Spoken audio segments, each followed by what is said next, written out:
the Doomsday Bullies Report. Dak Prescott, overcomer or underachiever? What's up, Cowboys Nation?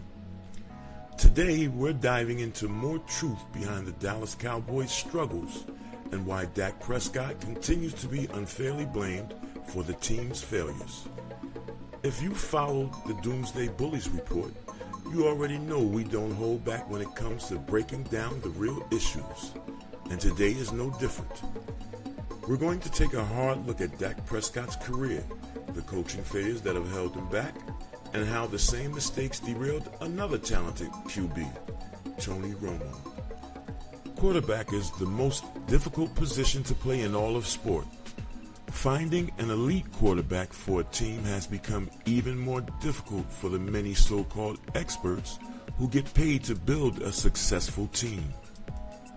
Physical skills are what most franchises, media, and fans fall in love with, and therefore use as a means of drafting and or picking individuals for their teams. It has been crystal clear that talent alone is not the end-all be-all for attaching the future of a franchise to an individual. There have been many who have come through the ranks who can spin it. However, very few have panned out. The intangibles are what truly distinguishes the elite from the rest. But what are those intangibles? That is the most difficult equation to solve. Those who do solve it still does not guarantee a team's ultimate goal. Of course, when we are talking about the Cowboys, goals are obviously different from other teams. This is apparent because the Dallas Cowboys have had the luxury of acquiring not one, but two elite quarterbacks in the millennium. Yet as far as traditional goals go, they have nothing to show for it, which is a travesty. What's worse is that the fan base and media have not held the right people accountable for missing the mark. By definition, this is a sin on all parts by the organization, media, and fan base. This episode will shed light on the effect the puppet master Jerry Jones has had on the players during this period. Dak Prescott's story is one of grit and determination. From his days at Mississippi State, where he wasn't a highly talented recruit, but still led his team to a #1 ranking. To put this in its proper perspective, this was a program that had never been ranked.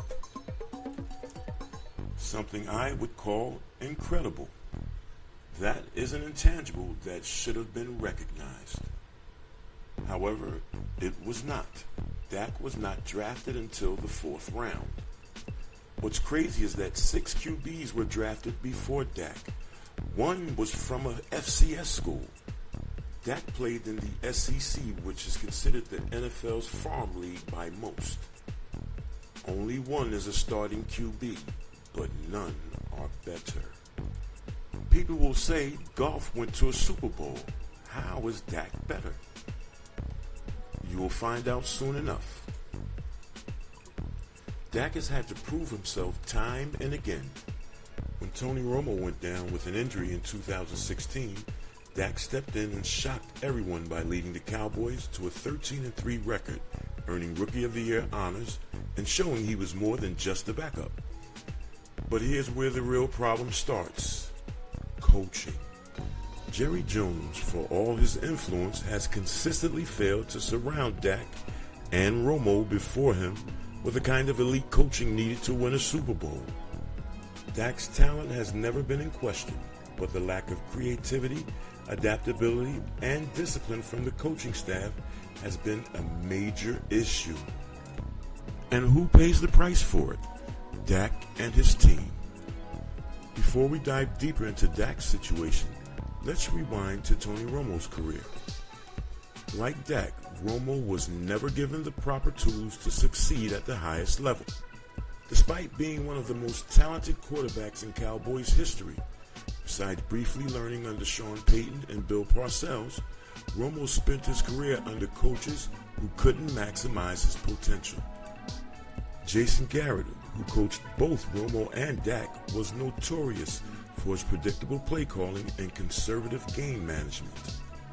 Romo, who had the skills to win big, was often left to carry a team with little support from his coaches. Take the 2007 season, for example. Romo led the Cowboys to a 13-3 record, only to see the team fall apart in the playoffs because of poor coaching decisions. Time and again, Romo was let down by game plans that lacked imagination and a team that couldn't adjust when it mattered most. Despite his incredible talent and ability to make plays under pressure, Romo was often blamed for the team's failures, much like Dak is today. It's a tragic pattern we've seen too often in Dallas, especially when you take into account the necessary work, lifetime dedication, that was put in by both players to hone their skills in spite of the coaches they've had. How sad and disrespectful this is to all of the players who have dedicated their lives to the game. Romo is a Super Bowl win from being in the Hall of Fame. And for those of you who have hung on the words the media has egregiously relayed about our quarterbacks, you need to think. All of the QBs that are described as elite have something in common: a very good coach. We've seen Romo battle the greats of his time, going toe-to-toe, yet he is not considered elite, not even by his own fan base. You all cite him not winning a Super Bowl, but I ask you, which one of those elite QBs would have won under the same circumstances, meaning coaches and team talent, with an inexperienced Jason Garrett as head coach? The same question can be asked about Dak also, because some of the ones you say are better than him is absurd. If there's one thing the Cowboys have struggled with under Jerry Jones, it's hiring coaches who know how to win when it counts. From Wade Phillips to Jason Garrett to Mike McCarthy, none of these coaches provided the type of elite guidance that quarterbacks like Romo and Dak needed to thrive. While other franchises have brought in offensive masterminds like Sean McVay, Andy Reid, or Bill Belichick, Jerry Jones has prioritized control over championship success. Jerry's real goal has always been maintaining the spotlight and keeping himself at the center of the Cowboys brand. As long as Jerry holds the reins, true football minds who could bring a Super Bowl to Dallas are passed over. This has caused the Cowboys multiple potential Super Bowl runs, and no one knows this better than Romo and Dak. It's time to get back to Rain Dakota Prescott, Cowboys fans. You truly don't know how special a QB you have. You have allowed the media to dictate your feelings for him, even to the point of messing with his money. How distasteful that is. In the history of the NFL, has any team allowed their franchise QB to be disrespected the way that Dak has been? No, it has never happened. You thinking that this is happening due to his failure in the postseason should have made you overly suspicious about it. What is truly sad is how the media was able to get former players to chime in on the fabricated narrative that Jerry Jones has force-fed you for 6 years. We've already covered what Dak accomplished in college, something that none of the 6 individuals drafted for the position was able to accomplish. However, they did have all the physical attributes teams look for in their perfect QB. So, as you know, Dak was not picked until the 4th round. The Cowboys drafted him, but they did not want him. Jerry wanted the one the Broncos took ahead of him, which left Dak looking like the last kid on the court to get picked. Yes, I mean that he was taken because he was all that was left. Now you can get a little understanding as to why Rain Dakota Prescott is being treated with so much disrespect. No team wanted him, and now it is for that reason that from this point forward, on the Doomsday Bullies Report, he will be referred to as the Overcomer.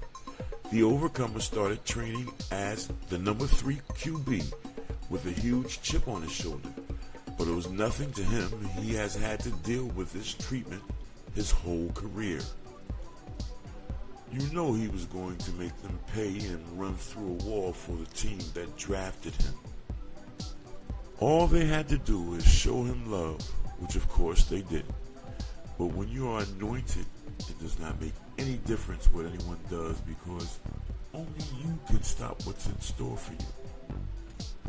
The overcomer kept his head down and worked his ass off. Then the number 2 quarterback, Kellen Moore, broke his foot going into the preseason game against the Seahawks. That meant he was going to get some burn. But when the game started, he got much more because Romo broke his collarbone. The keys were all his now, and something he had learned long ago kicked in. Always be prepared when your time comes. Since taking over for Romo, Dak has consistently put up impressive numbers and led the Cowboys to multiple playoff appearances. But when the Cowboys fall short, who gets the blame? Dak. He's become the pseudo-scapegoat for a franchise that has deeper problems than quarterback play. Let us here at the DBR put this to rest right now. Jared Goff was the first QB selected in that draft. He was supposed to be pro-ready when the Rams drafted him number 1 overall. Goff started the season 0-7 as a rookie, which is, by all accounts, terrible. Goff's fortunes changed because the Rams brought in a new head coach, Sean McVay. With his brilliant offensive mind, Goff's play got considerably better, culminating into a trip to the Super Bowl, beating the Dallas Cowboys on the way. What was slated as Goff versus Prescott quickly became the Cowboys not being able to stop the run. The Rams running backs had over 200 rushing yards that game. Goff did absolutely nothing. They lost to the Patriots, and the seasons after that with McVay, Goff's play became abysmal, causing the Rams to trade their former number 1 pick away. The rest is history. There is your proof. Good coaching is needed for players to truly excel. Something Dak has not had until last season. Do you think Goff, Wentz, or Hurts would have carried the Cowboys on a more successful trajectory than the overcomer? I'll wait for your answer. How many teams do you think would have taken the overcomer in a do-over draft? By the way, the Browns had a chance to get our overcomer. Dak has battled more than just defensive lines. He's faced harsh media criticism, fan doubt, and the ongoing reality of coaching that doesn't elevate him. Look at how teams like the Kansas City Chiefs built their roster and coaching staff around Patrick Mahomes, or how the New England Patriots gave Tom Brady a system designed for success.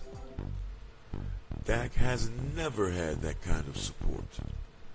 Would Brady, Mahomes, or Rodgers have succeeded under the same conditions as Dak? It's unlikely. No elite quarterback has won without the right coaching staff and system. That's the cold, hard truth. Let's be real. No quarterback, no matter how talented, could thrive in an environment where the coaching isn't built for success. Tony Romo proved that. And now, Dak is living through the same nightmare. Instead of blaming the quarterback, we need to look at the bigger picture. Jerry Jones' refusal to hire and retain top-tier coaches who can craft game-winning strategies. The focus has been on maintaining Jerry's influence rather than creating a Super Bowl caliber team. With Mike Zimmer back as the defensive coordinator, check out the culture shift of Mike Zimmer for more on that. The Cowboys have addressed some of the glaring issues on defense. But for Dak to truly succeed, the Cowboys need more than just a great defense. They need a head coach who can unlock the offense's full potential. Imagine what Dak could achieve with a head coach like Sean McVay or Kyle Shanahan. The possibilities are endless. He has become a top-tier QB without the benefit of a top coach, intangibles that are needed to win. Until Jerry puts winning over his ego, the Cowboys will continue to waste the potential of players like the Overcomer and all the other elite players on the team. And let's not forget, Romo suffered from the exact same problem. He was good enough to win it all, but was never set up to succeed. In the end, the Overcomer has conquered more adversity that most quarterbacks never face. From being overlooked in the draft to taking the reins of America's team, the Overcomer has shown resilience, toughness, and leadership. He's dealt with injuries, family tragedy, and the immense pressure of being the Cowboys' QB, all while playing in a system that isn't built for his success. As a sidebar, the Overcomer almost blew his career because of a DUI. This incident, we believe, is the reason why we believe he works so hard to get better every day. This is what we have as our QB.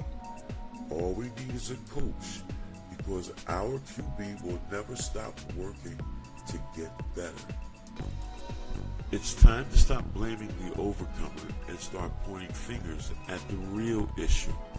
Jerry Jones and the coaching carousel that's failed both him and Romo.